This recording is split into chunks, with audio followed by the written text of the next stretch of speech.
हम रंजीता सब गोटे गोर लगे छी और एगो भजन लोग केलू। श्री राम से कह देना एक बात अकेले में, श्री राम से कह देना एक बात अकेले में।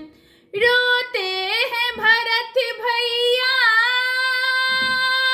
दिन रात अकेले में, रोते हैं भरत भैया दिन रात अकेले में।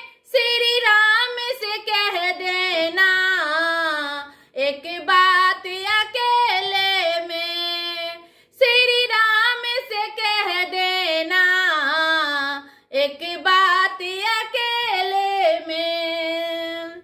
कैसी है कुटिल महतारी बनवास दिया भारी, कैसी है कुटिल महतारी बनवास दिया भारी। बस यही सोच करके, बस यही सोच करके रोते हैं अकेले में, बस यही सोच करके रोते हैं अकेले में। श्री राम से कह देना एक बात अकेले में, श्री राम से कह देना एक बात अकेले में।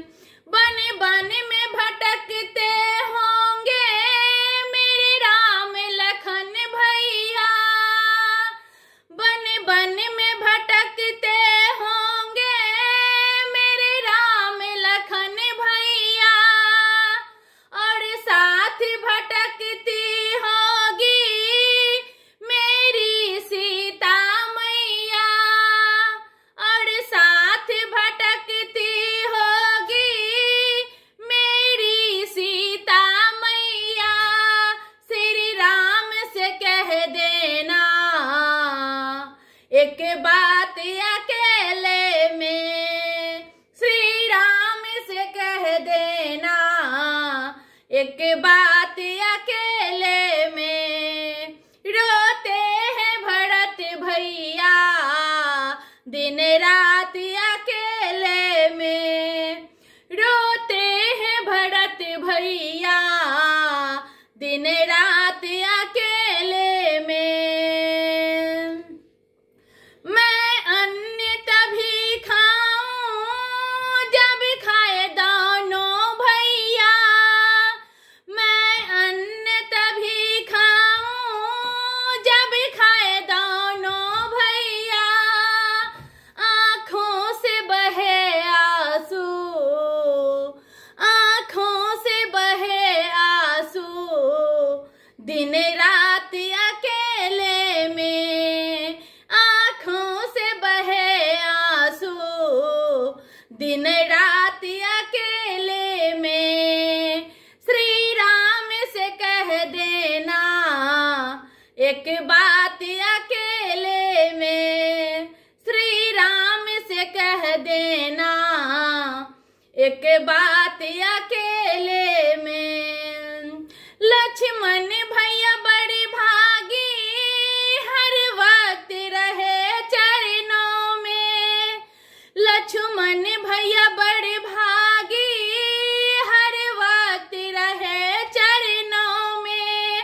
मुझे मौत नहीं आई हो, मुझे मौत नहीं आई कुटियों की अंधेरा में, हो मुझे मौत नहीं आई कुटिया के अंधेरे में।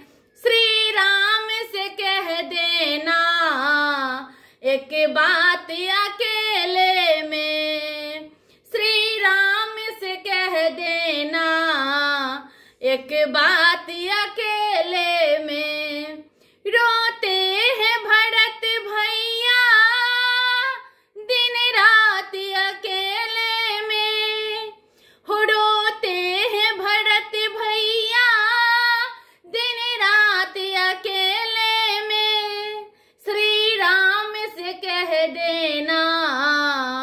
एक बात अकेले में श्री राम से कह देना, एक बात अकेले में।